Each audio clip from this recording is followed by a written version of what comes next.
AP ఉప ముఖ్యమంత్రి పవన్ కళ్యాణ్ తెలంగాణపై చేసిన వ్యాఖ్యలను పలువురు రాజకీయ నాయకులు మేధావులు ఖండించారు. ప్రొఫెసర్ నాగేశ్వరరావు విశేషణపై దాడిని ఖండిస్తూ సిపిఐ ఆధ్వర్యంలో బషీర్బాగ్ ప్రెస్ క్లబ్లో రౌండ్ టేబుల్ సమావేశం నిర్వహించారు.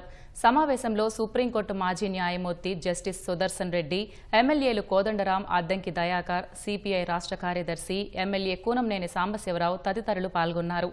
సినిమాల్లో వేషాలు మార్చినట్లుగా పవన్ కళ్యాణ్ మాటలు మారుస్తున్నారని, ఇక్కడ రాజకీయాలను అస్థిరం చేయాలని ఆలోచిస్తున్నారా అని వ్యక్తులు అనుమానం వ్యక్తం చేశారు. రావచ్చు, పోవచ్చు, రాజకీయాలు చేయవచ్చు, కానీ తెలంగాణ అస్తిత్వంపై దాడి జరిగితే సహించేది లేదని పేర్కొన్నారు. కనీసం అవగాహన లేకుండా ఈ సిద్ధాంతం అక్కడి నుంచి వచ్చింది.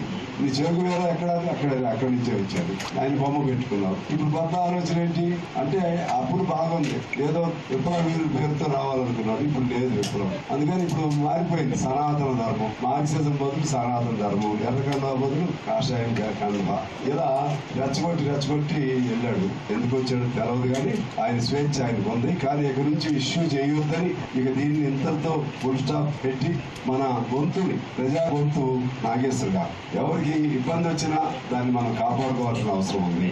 నాగేశ్వర గారిని మనం కాపాడుకోవాలి, మనోధైర్యం ఇవ్వాలి.